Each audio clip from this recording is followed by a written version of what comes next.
direction le Musevert, le plus beau musée de France consacré à l'art verrier, ici, à Sarpoterie, dans le département du Nord. C'est sur les terres argileuses et siliceuses de cette région au passé industriel et verrier que le nouveau musée a décidé de s'installer il y a tout juste 5 ans. Et pour accueillir ces collections exceptionnelles, un bâtiment résolument contemporain conçu comme un cube de verre s'ouvrant sur un jardin de sculptures et un horizon végétal à perte de vue.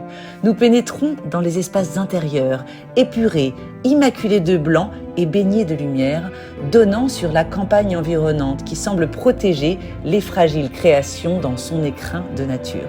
Le parcours se veut fluide, distribuant les différents espaces avec élégance et pédagogie.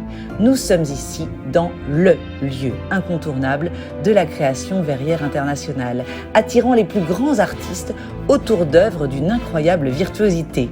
Des œuvres abstraites aux formes épurées, rondes ou tranchantes, flirtant avec la pensée architecturale, révèlent des structures dynamiques, jouant sur l'épaisseur de la matière pour décliner à l'infini les lumières et les couleurs.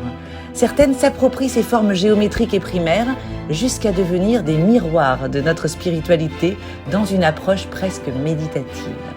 Nous croisons des œuvres plus figuratives évoquant le lien à la nature dans une approche poétique et sensible, jouant sur les transparences du verre. D'autres s'amusent à réinventer les formes dans des chefs-d'œuvre contemporains éblouissants, laissant le visiteur inventer l'histoire qui les entoure. Le verre, pour les artistes, est un véritable terrain de jeu, autorisant à qui maîtrise le feu les expériences les plus folles, comme ces œuvres qui jouent sur les propriétés optiques et visuelles du verre, créant des effets de réflexion ou de réfraction pour inventer des jeux de matière spectaculaires. Parmi nos coups de cœur, il y a évidemment les bousillés, ces pièces fantaisie créées par les ouvriers au XIXe siècle pendant leur temps de pause. Une tradition qui perdure encore aujourd'hui chez les artistes et dont le musée possède la première collection contemporaine de France. Autre pièce phare, cette sculpture inspirée du drapé antique qui a demandé un travail colossal de maîtrise de la matière, exigeant 3 mois de cuisson. Qui aurait cru pouvoir admirer autant de merveilles dans un seul et même musée ?